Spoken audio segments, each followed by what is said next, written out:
Энэ бүхний цаана зорилго маань болохоор монгол хэл дээр байгаа бас Библийн түүх утга учирыг бас хүмүүст ойлгуулах санаа зорилготой. Тэгээ миний өнөөдрийн ярих байгаа зүйл дээр ч гэсэн монгол хэл дээр Библи гэдэг зүйл хизээ анх орчуулагдчихсэн. Цааш нь ургуулад монголчууд зөвхөн өнөөдөр л 90 оноос хойш Христэд итгээд байгаа мó? Энэ баруунаас орж ирсэн сүүлийн үеийн үзэгдэл явдал юм уу? Эсвэл урд өмнө нь байсан зүйл юм уу гэдгийн тухай би өнөөдөр маш сонирхолтой зүйлийг та нарт бэлдсэн байгаа. Тэгээд бүгдээрээ одоо яг энэ зүйл рүү оръё. За, монголчуудын Христ итгэлийн түүхээс. Монголчуудын Христ итгэлийн түүх гэж ярих юм бол зөвхөн энэ бол сүүлийн үед болж байгаа үйл явдал биш юм аа. Зөвхөн хэдэн гадаадын хүмүүс Монголд орж ирээд арчлаас хойш хүмүүс Иесийн тухай яриад гадны шашин дагаад яваад байгаа хэдэн монгол хүмүүс үүсчихсэн үйл явдал энэ бол үзэгдэл ерөөсөө биш юм. Харин харамсалтай нь энэ зүйлийг бидний олонх маань их мэддэггүй. Яагаад мэддэггүй гэхээр бид нар тэр хэдэн зууны өмнөх түүх байтугай Чингисийнхаа түүхийг дараад нуугаад мушгаад гуйлаад бид нар өөрсдөө бидний өмнөх насны хүмүүс ч гэсэн тэр үеийнхаа түүхийг ч гэсэн бүрэн хүлээж аваагүй сураагүй явж байдаг. За тэгвэл 7 дугаар зуунаас Төв Азиад Христ итгэл орж ирсэн байдаг. Тэр яаж орж ирсэн бэ гэхээр тэр 7 дугаар зуунаас ахуулаад торгоны замаар дамжаад Христ итгэл баруун зүгээс зүүн зүг рүү орж ирсэн байдаг. Тэгэхээр тэр үйл явдал маань яаж явсан бэ гэхээр Нестор гэдэг буюу монголоор Нестер гэж нэрлэдэг тийм Христ итгэлтэй хүмүүс Төв Аз руу одоогийн Төв Азийн нутгаар тэгээд торгоны замаар дамжаад Хятад руу манай нутгаар орж ирсэн байна. Тэгээд тэр үйл явдал маань өрнсөөр, өргөжсөөр, зузаарсаар байгаад Монголын их гүрэн бий болох үед аль хэдийн Мэргэд, Хэрээд, Онгууд гэд гэх мэтийн энэ аймагуд маань энэ Монгол турхтууд маань Христэд итгэгч тийм овг аймагуд байсан. Тэднийг хэлэхдээ эднэр бол Христ итгэдэг овг аймагуд гэж хэлдэг байсан. Тэднийг хэлэхдээ эднэр бол Христийнхэн гэж тэднийг овголдог байсан байна. Тэгээд Монголын их гүрэн улс их Монгол улс үүсэхэд аль хэдийн тэнд энэ овгуудаас Хэрөөд, Мэргэд, Онгууд гээд энэ 8 гэсэн энэ овгуудаас бас хааны ордонд түшмүүдүүдийн дунд ажиллаж исэн өндөр албан тушаалтай бас нөлөө бүхий хүмүүс нэлээд их байсан. Тэгээд энэ дотор бол нэгт хамгийн чухлууд нь болохоор хаадын хаттууд байдаг. Хатад байгаа. Олон хатан. Бүр их хаадуудын ихэнх нь Христэд итгэгч их нэртэй одоо хатантай байсан. Тэрнээс цааш бүр ил хааны олон хатад бас Христэд итгэдэг байсан байна. Тэгээ энэ бүхэн маань би зүгээр зохиож ярьж байгаа зүйл биш. Энэ болохоор аль хэдийн янз бүрийн хэл дээр, перс хэл дээр, сир хэл дээр, эсвэл хятад хэл дээр бичигдээд үлдсэн зүйлсүүдээс дүгнэж батсан зүйл мань энэ байна. За тэгээд нэгэн сонирхолтой зүйл юу вэ гэхээр өнөөдөр сүүлийн үед ялангуяа загалмааны сэлбэртэй тийм булшны чулуунууд Хятадаас өвөр Монголын нутгаас, Шинжааны нутгаас, Гансу гэсэн тэр аймагуудаас чулуунууд их олдож байгаа. Нэлээд хэдэн зуугаараа. Тэгээ бас бүр сир хэлээр бичсэн бичгүүд Хятадаас хүртэл олдож байгаа. Тэгээд нэгэн сонирхолтой чулууг би та нарт үзүүлье. Энэ нэгэн том чулуу байгаа. Энийг Нестор чулуу гэдэг. Энэ маань 3 метрийн өндөртэй нэг иймэрхүү 30 санжийн зузаантай энэ чулууг 1627 онд олсон. 1625 онд олсон. Энэ чулууг олох хүртэл Азад Христ итгэл байгаагүй. Христэд итгэж хүмүүс байгаагүй гэж боддог байсан дэлхийд даяараа. Харин тэгвэл энэ чулууг 1625 онд олсноос Азад Христэд итгэгч хүмүүс байсан бэ гэдгийг энэ чулуу ерөөсө баталж өгсөн. Яагаад гэвэл энэ чулуун дээр Хятадын хан зүсгээр энэ том чулууны тэр дээдлэл нь хэдэн 9 хан зүсэг байгааз тэрний доотлын тэр том талбай дээр тэр чигээрээ Хятад ханзаар 625 онд Алопен гэдэг хүн өрн зүгээс Хятад руу ирээд Христийн тухай хүмүүст яриад тэнд янз бүрийн үйл ажиллагаа явуулаад сургууль цэцэрлэг байгуулад бас дээрэс нь хүмүүст Иесийн тухай ярьж өгөөд энэ итгэл бишрэл тархсан тухай энэ чулуун дээр бичсэн байдаг. Тэгээд тэрнийхээ доор нь бүр бас сир үсгээр сир хэлээр юм бичсэн баг. Тэгээд сонирхолтой нь болохоор тэр сирээр бичгтээ босоо хэлбэрээр бичсэн баг. За тэгээд тэр сир үсэг бол ерөнхийдөө баруунаас зүүн тишээ бичигддэг тийм үсэг. Харин тэгвэл энэ чулуун дээр болохоор босоогоор бичсэн байдаг. Тэгээд ерөнхийдөө сир үсгийн ямар нэгэн сурах хүчийг аваад үзэх юм бол за энэ сир үсэг маань ер нь дэлхийд дахин ямар ач холбогдолтой үсэг юм бэ гэдгийг тайлбарлаж хэлэхдээ ямар улсууд энэ сир хэлнээс үсгээс авсан байд юм бэ гэдгийг байд. Тэрэн донд Монгол бичгийг заавал дурдж идэг. Яагаад гэвэл Монгол бичиг маань энэ сир үсгээс гаралтай. Яаж энэ гаралтай үүсэлтэй юм бэ гэхээр энэ Христэд итгэдэг Несторчууд маань Несторчууд энэ төв анзаар ингэж явж байхдаа авч явж исэн Библи нь сир үсэг дээр сир хэл дээр бичигдсэн Библийг аваад явдаг байсан. Тэгээд очисон газар болгонд тэр сир үсгийг бас нэвтрүүлж исэн байна. Тэгээд тэр согд ууграар дамжаад монголчууд энэ монгол бичигтэй болсон. Хэрвээ тэгээд судлаад үзэх юм бол сир үсэг, монгол үсэг хоёрын хооронд олон адилхан шин чанарууд байдаг. Би өөрөө миний судалгааны ажил дээр сир хэл дээр бичигдсэн материалуудыг би харах хэрэгтэй болдог. Тэгээд сир хэсэг би өөрөө сурсан. Тэгээд та нарт сонирхолтой харуулах юм бол сир үсэг маань энэ баруун дээд талд нь байгаа.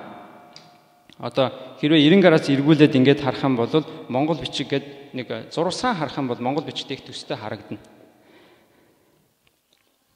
За энэ хоёр хэсэг дээр зүгээр та нар сонирхуулаад хэлэхэд монгол бичгийн үсэг болгоно нь үгийн ихэн дунд адагт өөрөөр хэлбэртэй байдаг тийм. Ийм онцлогтой үсэг бол их олон байдаггүй дэлхий дээр. Ерөнхийдөө үгийн нэг л үсгийн нэг л хэлбэрээр тэмдэглэдэг бол тэрүүгээрээ л байж байдаг. Харин тэгвэл сир үсгийн үсэг нь өөрөө бас яг ийм хэлбэртэй. Үгийн ихэн дунд адагт ордог хэлбэрүүд нь өөр байдаг. Дээрэс нь үсгийг тэмдэглэсэн хэлбэр нь сир үсгийн хэлээр бас адилхан байдаг. У үсгийг тэмдэглэсэн тэмдэглэг нь адилхан байдаг. Дээрэс нь би бас зүгээр бодож байгаад бичсэн нь гэсэн энэ үсгүүдийн зурлага нь монгол бичиг сир үсэг хоёр дээр адилхан байдаг. Тэгээд энэ бол ерөөсөө аль хэдийн эрдэмтдийн мэддэг зүйл л дээ. Харин монголчуудад сир үсгээс монголчууд үсэг бичгээ авсан юм шүү гэдгийг бас таниулж өгөх нь их ач холбогдолтой. Хэдий яагаад энэ ач холбогдолтой юм бэ гэхээр тэгвэл монголчууд бичиг үсэгтэй болоход юу нөлөөлсөн юм бэ гэвэл Христ итгэл монголчуудыг Христ бичиг үсэгтэй болоход үе таалгыг нээж өгсөн болж байгаа. Яг энэ түүх нь маш их давтагддаг. Христ итгэл хаа явсан газараа бичиг үсэг байхгүй газар дандаа бичиг үсгийг тэр ард түмэнд өгдөг. Өнөөдөр ч гэсэн Библийг орчуулах явцад бичиг үсэг байхгүй овг аймагуд дээр очихдоо тэд нар Библийг орчуулахаас өмнө хэрвээ үсэг байхгүй болоо тэднэрт бичиг үсгийн зохиож өгдөг. Тэрийн латин үсгээр үндэслээд ч юм уу эсвэл өөр ойролцоох үсэг дээр суурлаад тэднэр заавал бичиг үсгийг өгөөд тэгээд дараа нь Библийг орчуулад тэгээд тэднэрт тарааж өгдөг. Яг үүнтэй адилхан яг монголчууд бичиг үсэгтэй болох үед маань яг энэ Христ итгэгч Несторчууд Аз руу орж ирсэн учраас бид нар явандаа энэ монгол бичигтэй болсон юм аа.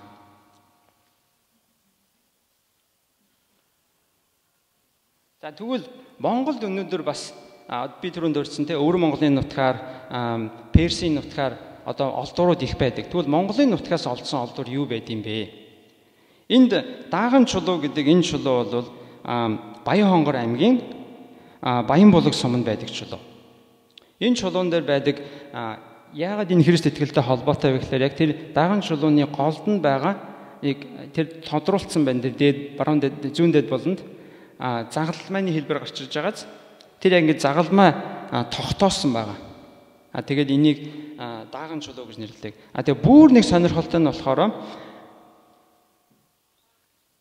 Ховд аймгийн Мөн хайрхан сумын Улаан толгой 7 нуур гэдэг газар энэ сир үсэгтэй, сир бичээстэй хадны сэлбэр олдсон. Энэ хадны сэлбэр нь дээрээ загалмаа ингээс сийлцсэн. Харж байна уу те? загалмаатай. Тэгээд босоогоор сир үсгээр бичсэн маа. Сир хилээр сирээр бичсэн маа. Тэгээд үгийн хамгийн ихний энэ силбэрийн хамгийн ихнийх нь болохоор ингээд сирээр нэг ингэж уншдаг болохоор уншихад Аллаха буюу бурхан гэсэн үг байна. Бурхан түүний оршихуун түүний энэ хэлж байгаа нийгмийн үргэлжлэл байгаа байхгүй юу? Нэг тэгээд бус нь ингээд балраад алга болцсон. Тэгэхээр одоо тэнгэрт оршигч бурханч гэдэг юм уу? Эсвэл агуу хүчит бурханч гэдэг юм уу? Тэр юмний эхлэл нь яг авч байгаа. Тэгээ хамгийн ихнийх нь болохоор бурхан гэсэн үгээр хэлсэн. Тэгээ энэ сир үсгтэй. Энэ маань энэ сир хэлнийх нь бичгээс нь харж агаад нэгэн эрдэмтэн энэ бол 9-р зуунд бичигдсэн силбэр байна гэж үзсэн. За тэгвэл 9-р зуун гэдэг маань Монголын их гүрэн байгууллагатаас 200-300 жилийн өмнөх үйл явдал байна. Тэгвэл тэр үед Христ итгэл дэлгэрсэн монголчууд нөгөө хэрээд мэргэд 8 гэдэг аймагуд нэлээд сүүлд одоо их Монгол улс ингээ бүрэлдэхэд Христ итгэлтэй гэдгээр танигдах байсны өмнөх үйл явдал болж байгаа. Тэгээ энэ маань үнэхээр яг Христ итгэл Монголд байсан юм шүү. Харин өнөөдөр л бид нар мэдэхгүй байгаа болохоос биш, аль хэдийн байсан зүйл гэдгийг маш том баталгаа энэ болж байгаа. За дээрээс нь бид түрүү бас хэлсэн те Монголын их хаадын дотор Христ итгэлт хатадтай хүмүүс их байсан. Хаад. За энэ Монголын их хаадын Чингисээс ахуулаад үр удмаар нь явчихсан байна. За энэ дотор тод хараар далилж бичсэн нь болохоор их хаадууд байгаа. Их хаад харин цэнхрээр бичснүүд нь болохоор тэр энэ хаадын Христ итгэлтэй байсан хатнууд нь хатад. Мэдээж нэгээс ил олон хатантай байсан практик олон байсан. Тэрэн дотор тэгвэл Христ итгэгч итгэлтэй тийм хатан хэд байна.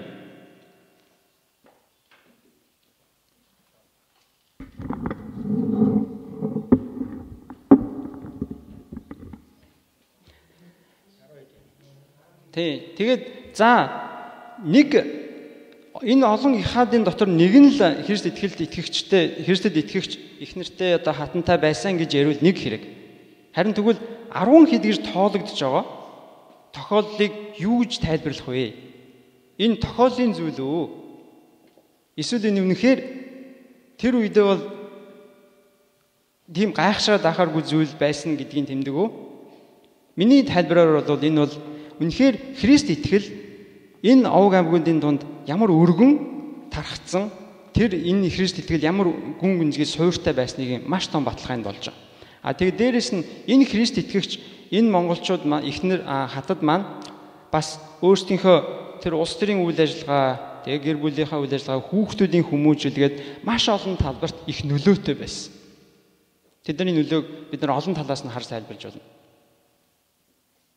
Дараа нь дээрэс нь энэ Перс одоогийн хорлоор Персийн нутагт байгаа тэнд Илхадын тэр хүлгийн үр удмынхан явж байгаа. Тэр хүлгийн үр удмынхан дотор бас яг түрүүний хэлснээр цэнхэр өнгөөр тэмдэглэснүүд нь Христ итгэгч хатнууд нөө. Бас олон байгаа. Энэ дотроо дээрэс нь бүр энэ өнгөөр арайсан тодорхой харагдахгүй байна. Өөртөө бүр Христ итгэгч гэсэн итгэлтэй тийм хаад бас нэлээд байгаа. Хүлэг байна. За би эндээс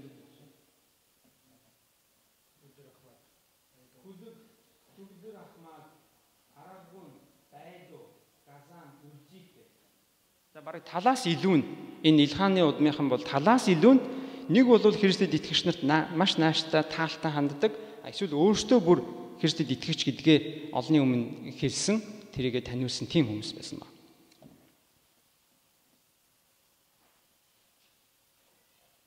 За тэгээд өнөөдөр бид нар энэ Англи гэдэг газар амьдарч байна. Тэгвэл энэ газартай бас холбоотой нэг сонирхолтой түүх байгаа.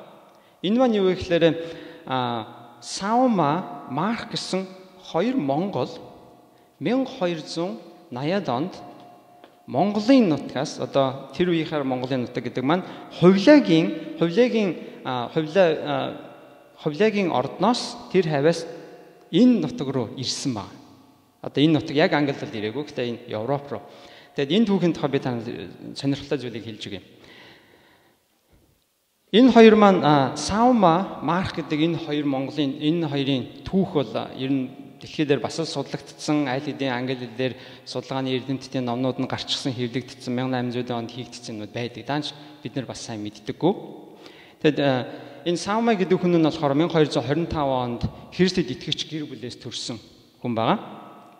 Тэгээ Бар Саума гэдэг нэртэй, Бар гэдэг нь болохоор хүү гэсэн үг, Саума гэдэг нь болохоор мацаг барилт гэсэн утгатай үг. Тэгээд энэ мэдээж сир үг байгаа. Тэгэхээр сир нэртэй болсон байна. Яагаад сир нэртэй болж байгаа гэхээр өнөөдөр жишээлбэл Англид амьдарч байгаа монгол хүмүүс бид нар монголч гэсэн хүүхэд нь англи нэртэй болох практик маш их хэлбэг байна, тий? Одоо бүр албан ёсоор паспортон дээр бүр англи Jessica энтергээд бүр тэрийг ертөнц тэргээр л өгчихсэн монголчууд бас байд юм байна. Тий?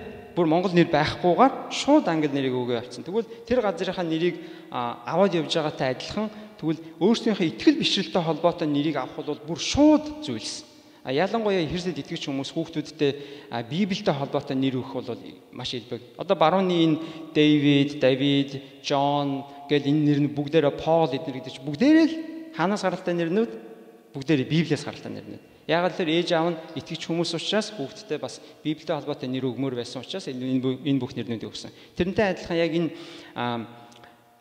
хэдийгээр монголч гэсэн энэ хүмүүс бас сир хэл дээр нөгөө Библи нь байсан учраас сир нэрээр нэгсэндээ Библийн нэрийг хүүхдүүдэд өгч байгаа.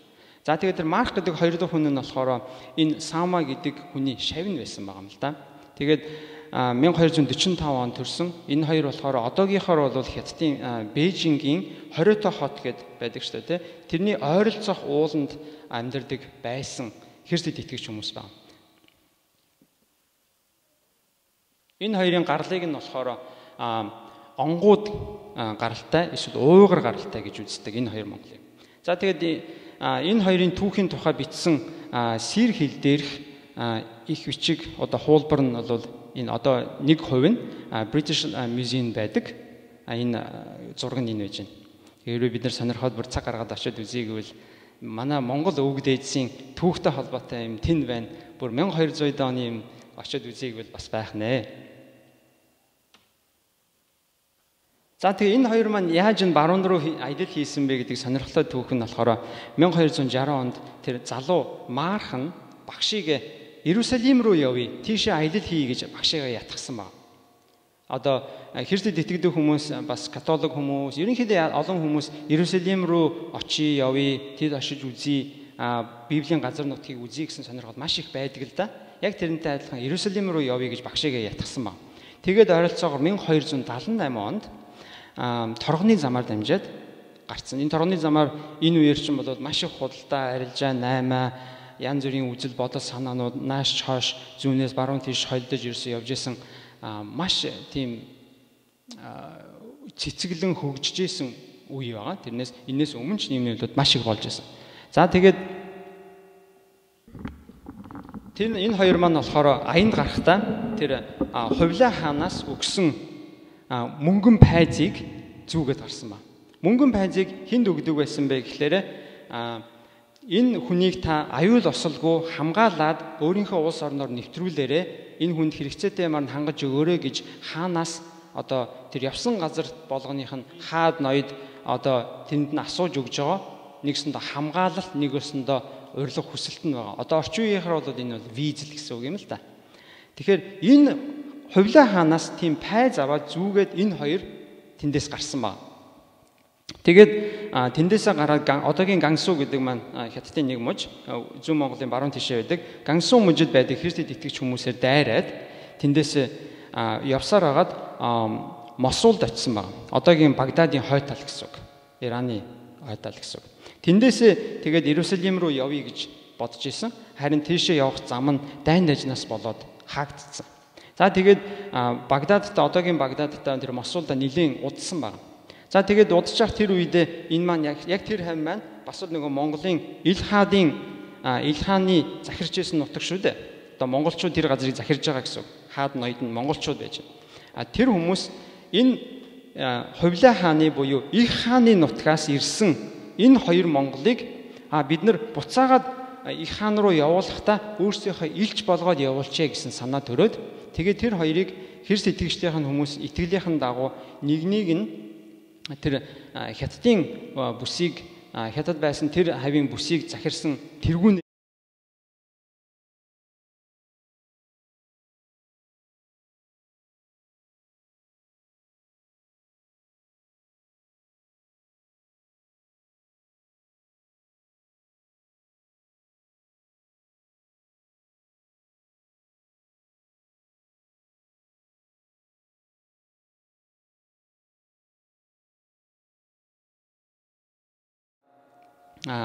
тэр Несторын чуулганы Несторын Христ итгэлийн сүмийн тэргүүн нь харин эргээд ирэхэд нас барчихсан байсан. Тэгээд харин тэр үед байсан Христ итгэлийн Несторын сүмийн тэргүүн болсон хүмүүс нь удирдагч нар нь дээрээс нь Арагун хаан нийлж агаад за энэ хүнийг энэ монгол хүнийг энэ Нестор сүмийн тэргүүнээр болгож тавья гэж шийдээд тэгээд Нестор сүмийн бүр тэргүүнээр нь болгосон байна.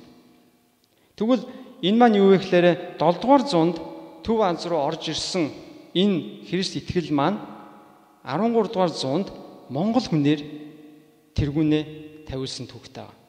Монгол хүн яг энэ үед Несторын баруунаас зүүн хэрсэн тэр бүс нутгийг бүгдээрийг нь удирдсан захирсан тэргүүн нь болсон байна. Тэгээ энэ маань Марк гэдэг тэр монгол хүн. Тэгээд цаашаа 1287 онд Илхан Арагун баруун зүг рүү буюу одоогийн Францтай хилцээр явуулж ингэж дайн дажны тухай илч илгээдэг байсан байна. Захидал явуулдаг, хоорондоо харилцдаг. Тэгвэл энэ явдалдаа энэ илчэндээ би нэг хүн санд болгооч гэхэд нөгөө Мархан багш Саумаг санд болгосон. Яагаад гэвэл тэр багш нь Франц хэл ойлгодог байсан. Та төсөөлөд үзтээ 1290 онд Монголоос гарсан энэ багш Франц хэл ойлгодог байна гэдэг бол тэгэхээр тэр хүний боловсрол, энэ хүний нөлөө, энэ хүний чадвар бас ямар өндөр байсан байдгийг харагдаж байна. Тэгээд энэ хүн өөр нэгэн хүнтэй хамт Франц руу зорьсон. Тэгээд Франц руу орох замдаа хаагур явсан бэ гэхлээрээ одоогийн Истанбул буюу тэр үеийнхаараа Константинопол гэдэг хот руу очсон. Тэнд очиод тэндээсээ дараа нь Италийн Неаполс буюу одоогийн Италийн Неаполс хотын хажууд Весувис уул галтуул дэлбэрч байгааг харсан. Энэ бүхнийг тэмдэглэсэн байгаа байхгүй юу? Би юм явлаа, энэ тэнд очлоо, ингэж үзлээ гэдээ бүх юм тэмдэглэсэн. Тэгснийхаа дараагаар тэндээсээ Ром орсон байна. Энэ Саман маань. Тэгээд тэнд харин Ромд ирэхийнх нь өмнөхөн пап нэг яг тэр үедээ байсан пап нь насарчсан байсан учраас уулз чадаагүй, харин төлөөлөгч нар нь уулзсан. За тэгээд тэр үедээ энэ Несторчуудыг жоохон эдний итгэл нь жоохон өөр, Христэд итгэдэг гэхдээ итгэл нь жоохон өөр гэсэн үзэл бодол их элбэг байсан л да. Тэгээд за энэ Несторын сүмийн гэж байгаа энэ Монголоос ирсэн энэ хүний итгэл нь биднэртэй адилхан байна уу үгүй вэ гэж хүмүүс тэр Ромынхан өөрөөс нь олон асуулт асууж шалгаасан байна. Тэгээд шалгаасныхаа дараагаар энэ хүний яриад байгаа итгэлийнхэн хэлбэр зүйл нь биднэрийнхтэй үндсэндээ яг адилхан юм байна гэсэн дүгнэлтэнд хүрсэн. Тэгээд Самогийн бас итгэлийн тунхагийг авч уншаад биднэрийнхтэй таарч байна. Та нар үнэхээр бас Христэд итгэдэг биднэртэй адилхан хүмүүс юм байна гэдгийг хүлээн зөвшөөрсөн байна. Тэгээд тэндээсээ Сама маань Ромоос гараад мороор Францын Туксаны гэдэг хот руу очиод тэндээсээ Генова гэдэг газар очсон. Тэгээд энэ бас Христэд итгэдэг хүмүүстэй сайхан уулзсан байна. Тэгээд нэгэн сонирхолтой нь 1287 оны 9 сард Парист очиод тэнд байхдаа Францын Филипп 4-р Филипп хаантай уулзсан байна. Биеэр.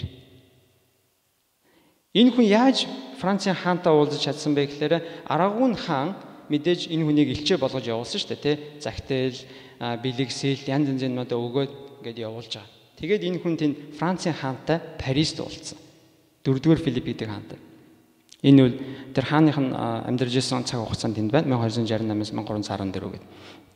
Тэгээд тэндээсээ бүр сонирхолтой нь бас Францын Бордю гэдэг газарт очисон. Тэгээд тэндээ очиход нэгэн сонирхолтой нь Английн 1-р Эдвард гэдэг хаан тэр газарт өөрийн эзэмшил газартай байсан байна. Яг тэр газараа ирчихсэн байж байсан. Английн 1-р Эдвард хаан Францын нутагт ирсэн байсан. Тэгж явахдаа тэр Английн хаантай уулзсан. Энэ Сама маань нөгөө цуг явсан хүнтэй хамт.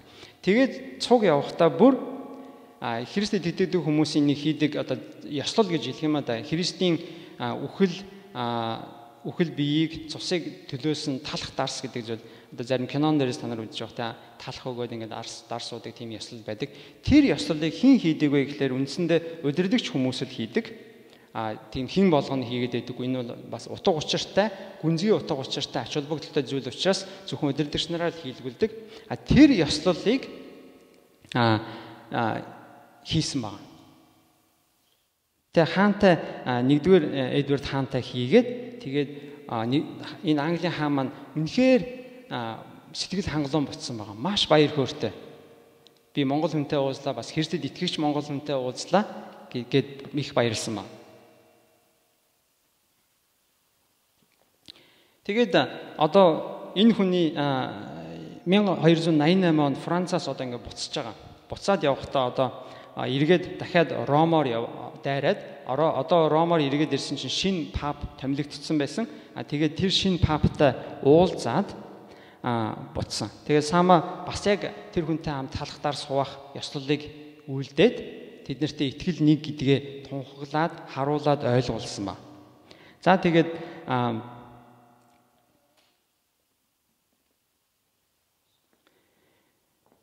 тэр үедээ уулзсан пап нь болохоор 4-р Николас гэдэг пап байгаа. Тэгээд энэ эргээгээд Илхан Арагун хаан Илханд бэлэгсэлт өгөөд буцаасан ба.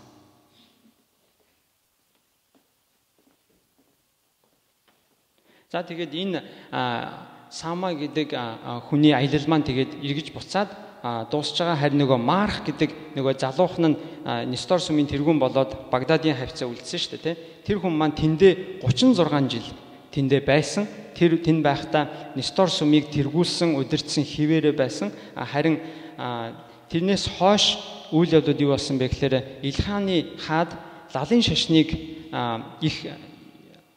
лалын шашинд их орсноосоо болоод Христэд итгэдэг хүмүүсийг хавчиж яхах тэднийг алах хороох үйл явдлууд их улам их болсон. Харин энэ хугацаанд энэ хүн маань Христэд итгэгчдийг хамгаалах, тэдний эрх ашигын төлөө зогсох талаар маш их зүйлийг хийсэн ба. Тэгсээр байгаад энэ хүн маань тэндээ амьдрал нь дууссан. Тэгээ энэ хоёрын явсан аяллалынхын зураг нь энэ байна.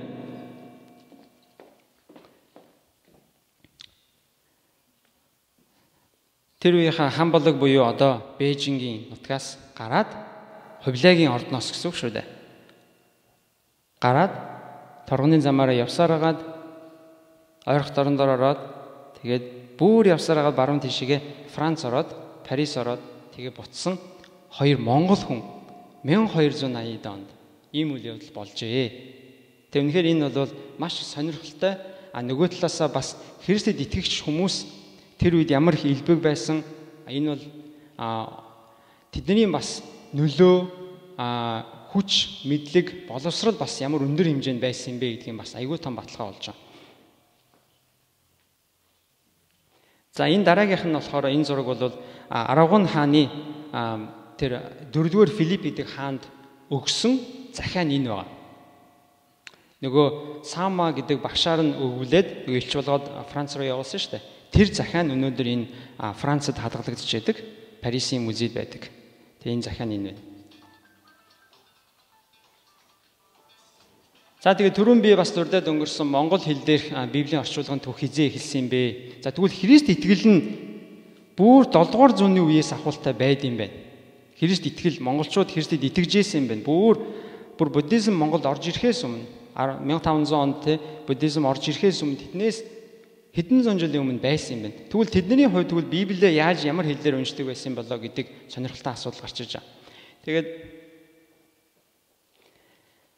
тэр үедээ тэр үеэс үлдсэн Библийн монгол хэл дээрх орчуулга гэж бол бодо байхгүй. Түүнээс хойш маш олон дайн дажин боллоо, олон хавчлага боллоо, гал, дайн одоо бүх юмнаас болоод янз бүрийн зүйл устдаг. Орчин үед ч гэсэн музейнүүд дайн юунаас галаас болоод ч гэсэн бас юм алдах тохиолдол хаяа болж байдаг. Яг тэрнтэй адилхан тэгвэл монгол хэл дээр Библиэс тэр үедээ орчуулах орлого хийжсэн байж таараа. Гэхдээ даанч өнөөдөр биднэрт хадгалагдаж үлдсэн юм алуугаа. Харин тэгвэл 13 дугаар зуунд Хувлаа хааны ордны хажууд энэ католик сүмээс очсон Жон гэдэг хүн Жон Монтекорвино гэж ярьдаг. Энэ Жон Библийг монгол хэл рүү орчууллаа гэж захиандаа дурдаад Ром руу явуулсан байдэ. Энэ бол 1290-ад онд болсон үйл явдал. 1300 оны эхээр монгол хэл рүү би шинэ гэрээг орчууллаа гэж захиандаа бичсэн байдаг. Тэгвэл өнөөдөр хадгалагдаж үлдсэн Библиуд дотроос хамгийн ихнийх нь юу гэдэг вэ гэхээр 1819 онд одоогийн Халимгийн нутагт Библийг орчуулад хэвлэлсэн ба. Монгол хэл дээр бас Халимаг хэл дээр тэгээд энэ хувьд өнөөдөр бас Англид хадгалагдаж байдаг Кембриж их сургуулийн номын байдаг. Би өөр өвдсөн. Тэгээд энэ хувьд маань хамгийн ихнийх нь одоо 1819 оных. Одоо батхад за өнөөдөр 2012 он бараг 200 жилийн өмнө орчуулагдсан хувь нь өнөөдөр хадгалагдчихээд байж байгаа. Тэрнээс өмнө хадгалагдаж үлдээгөө үргэлдээд устгагдаад алга болчихсон юмнууд байж байгаа байхгүй. Тэгээд за энэ зураг нь энэ байна. 1819 онд Яков Шмидт гэдэг хүн тэр Халимгийн нутагт байхдаа орчуулсан монгол хүмүүсийн тусламжтайгаар хийсэн тэр хувь нь энэ байна. Тэг сонирхолтой нь яг тэр үедээ ингэж босоогоор ингэж ийм хэлбэртэйгээр хэвлсэн байгаа.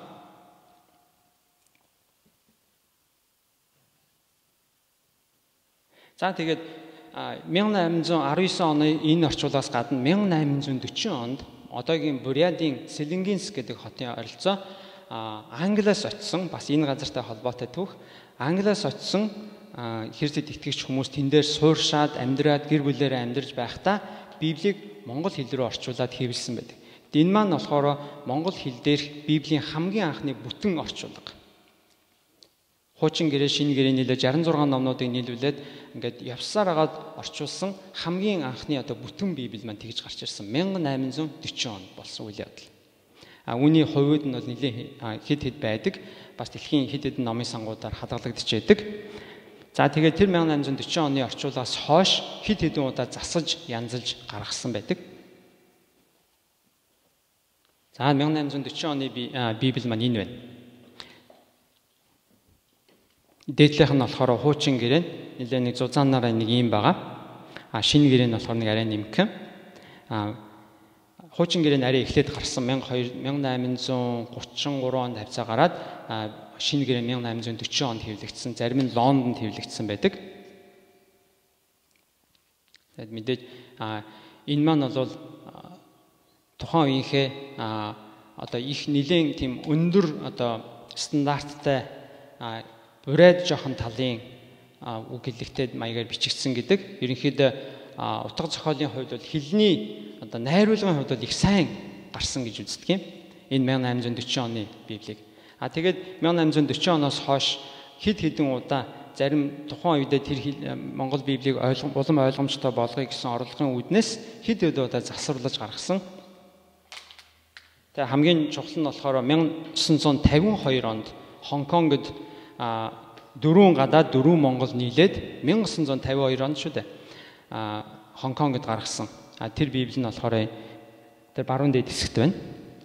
Тэгээд та нарын ихэнх нь баг харсан байж магадгүй 1990 онд гарсан Кирилл үсэг дээр гарсан шинэ гэрээ маань энэ байж байна. Нартай Библи гэж бас зарим хүмүүс ярьдаг. Энэ бол шинэ гэрээ. Тэгэхээр энэ нартай шинэ гэрээ гэдэг бол коммунизмын дараа одоо социализмын дараа бидний хувьд одоо Библи анх удаа гарч ирлээ, анх удаа ингэж орж ирж ингэж бодож исэн бол ухраад харин явсаар агаад маш их урт түүх цаана байдгийн байна. Үнэхээр монголчуудын хувьд бол Христ итгэл гэдэг бол зөвхөн сүүлийн үед гарч ирж байгаа үзэгдэл ерөөсөө биш. Энэ бол харийн шашин орж ирээд Монголыг эзлээч гэдэг юм уу, ямар нэгэн одоо тийм сонин одоо гадныхныг дагсан үйл явдал биш. Харин ч бид нэр өвөг дээдсээ аваад үзэх юм бол бидний хэдэн зуун үеийн өмнө бидний өвөг дээдс маань Христэд итгэдэг хүмүүс байсан. Тэр мэрэгд хэрээд 8 онгууд тэр овгууд маань өөрсдийгөө бид нар Христэд итгэдэг гэдгээрээ нэрлдэг, өөрсдийгөө тэгж овголдог хүмүүс явж ирсэн. Харин тэгвэл энэ түүхийг бид нар бас өнөөдөр мэдэж авах юм бол ялангуяа Христэд итгэдэг хүмүүс бид нар энэ бол би зөвхөн өнөөдөр ганцаараа Есүс итгээд нэг харийн шашныг дагаад байгаа зүйл ерөөсөө биш ээ. Бидний өвөг дээдсэд маань ийм олон үе байсан. Тэгээд энэ маань ч бас тийм сүүлийн үед л гасан үйл явдал биш ээ гэдгийг хэлэхэд их том урам зориг болж байгаа юм л да. Тэгээд эргээгээд бас бид нар зан чанарын тухай ярьж эхэлсэн те. Хүмүүсийг яаж уучлах уу? Хүмүүст яаж бид нар талархлаа илэрхийлэх үү? Тэгтэл энэ бүхнийг сонсох нь маш сайхан. Бид нар сонсоо сууж байхдаа толгой дохиод нэрээ тийм шүү, тэг хэрэгтэй шүү гэж байгаа. Тэ? Үнэхээр сайхан зүйлс байгаа. Хүний амьдралд хэрэгтэй, хүний харилцаагаа би хүмүүстэй эрүүл сарвал байлгах, хүнтэй зөв харьцаж сургах хэрэгтэй. Гэхдээ энэ бүхний цаана маань энэ бүхнийг хийх хүч гэдэг асуудал их чухал. Би хүнд очиод ууршил гуйна гэдэг хүч надад хэрэгтэй, сэтгэл надад хэрэгтэй. Харин тэгвэл тэр сэтгэлийг хүнээс уучлал гуйх хүчийг хүн талархах сэтгэлийн тэнхийг хаанаас олж авах вэ? Христэд итгэдэг бид нар бол яг үнийг яг хүн дэлхийн ертөнцийн хүнийг биднийг бүтээсэн, намайг бүтээсэн тэр бурхан эзний уучлалыг бид нар хүлээж авах юм бол бид нар бусдыг уучладаг болох юм аа. Би өөрөө эхлээд уучлалыг ухаарж ээж, өөрөө амьдрал дээрээ би уучлалыг мэдэрч чадах юм бол би бусдыг уучлж чаддаг болох юм аа. Би хэрвээ өөрөө уучлалыг мэдэрч чадаагүй, өөрөө би уучлалыг амсаагүй бол хүнд би уучлалыг үзүүлж чадахгүй. Би өөрөө эхлээд талархсан сэтгэлийг авж сураагүй бол хүнд бас би талархаж байна, баярлаж байна гэж хэлж чадахгүй. Тэгвэл тэр уучлах сэтгэлийг, талархах сэтгэлийг хаанаас олж авдаг вэ гэвэл Бурханаас, тэр бүтээгч Бурхан эзнээс бид нар хүлээж авдаг. Яагаад эзнээс авдаг юм бэ гэхээр тэгвэл Есүсийг гэм буруугүй ямар ч буруу юм хийгээгүй байхад нь Есүсийг хүмүүс түүнийг цовдол гэж хашгирж орилж байсан. Тэгээд Есүс бүх хүн төрлөختний гэм нүглийн төлөө модон загалмаа дээр хадагдаад өөрөө ямар ч буруугүй мөртлөө тэгвэл Бурхан эцгээс юу гэж гуйсан бэ? Юу хийж байгаагаа мэдэхгүй энэ хүмүүсийн нүглийг нь та уучлаарай гэж өөр Есүс хэлж байсан. Юу хийж байгаагаа мэдэхгүй энэ хүмүүсийн нүглийг та уучлаарай гэж Есүс хэлсэн. Энэ бас яг Есүс уучлалыг бидэнд харуулж байгаа. Есүс хэний төлөө, юуны төлөө өгч байгаа юм бэ гэдгийг биднэрт ойлгуулж байгаа. Тэгээд бид нар Есүс миний гмийн төлөө өгсөн учраас Есүс миний гэм нүглийг үүрээд тэр шийтгэлийг өөрөө аваад амсаад үхээд өгснийхаа дараа 3 хоногийн дотор үхлээс амилсан учраас Есүсийн төлсөн төлөөс нь төлөгдсөн, бүрэн төлөгдсөн гэсэн тамгатай болж Есүсээс бид нэр Бурханаас гэм нүглийнхаа бүрэн уучлалыг авах боломжтой болсон. Тэгвэл яг өнөөдөр бид нар Есүсийн өмнө бид нар ирээд эзэн минь ээ, би гэм нүгэлтэй юм байна. Би гэм нүглээ ойлголоо. Та миний гэм нүглийг уучлаарай. Би таны өмнө, бүтээгч таны өмнө би өөрөө гэм нүгэл хийж авсан байна. Зөвхөн би өөрийнхөө эсрэгч биш, хүний эсрэгч биш, бас хүмүүсийн эсрэгээс гадна Бурхан таны эсрэг би нүгэл хийж авсан байна гэдгээ ухаарад Бурханаас бид нар уучлалыг гуйж, Бурханаас бид нар тэр уучлалыг хүлээж авах юм бол буцаагаад бид нар харин тэр агуу Бурханы өмнө тэр бүтээгч эзнээс бид нар уучлалыг авах юм бол хүнийг уучлах бол амааш амархан алхам болж байгаа. Тэр бол ерөөсөө энэ хоёр алхам бол тэр том алхмыг хийж чадсан жижигхэн зүйлийг хийгээд маш амархан болно. Тэг үнэхээр за хүүхдүүд маань шуугилдаад эхэлж ах шиг байна. Тэгээд өнөөдрийн үйл ажиллагааг тэгээд та бүхнийг цаг заваа гаргаад зохицуулаад ирсэнд би маш их баярлалаа. Тэгээд бас холоос ирж there be Leicester тэгээд өөр хотуудаас энд ирээд зориод ажиллаа зохицуулаад гэр бүлээ хүүхдүүдэж ирээд ингээд их амархан биш би өөрөө 4 хүүхэдтэй хүн учраас мэднэ хүүхдэд дагуулад юмд явах ямар хэцүү вэ гэдгийг мэднэ. Тийм учраас та бүхэн энэ бүхнийг бүр зориулт гаргаад тэгээд золиос зарим хүмүүс гаргасан байж магадгүй ажиллаа зохицуулахын тулд мөнгө олохоо золиос хийсэн байж магадгүй. Тэгвэл энэ бүхнийг хийсэнд их баярлалаа гэж би хэлмээрэн. Тэгээд зохион байгуулалтын ажилд тусалсан Алтай агчид тэгээд хоол хийсэн энэ даанч байхгүй бүх хүмүүс би баярлалаа гэж хэлмээр байна. Тэгээд ялангуяа энэ бие талархлыг би Их Британд дах монголчуудын Христийн нөхрөлийн өмнөөс тэгээд энэ Ноттингhamд байгаа Ноттингhamын ойролцоох энэ хотуудад байгаа монголчуудад та бүхэнд би баярлалаа гэж нөхрөлийнхөө өмнөөс хэлж байгаа юм шүү.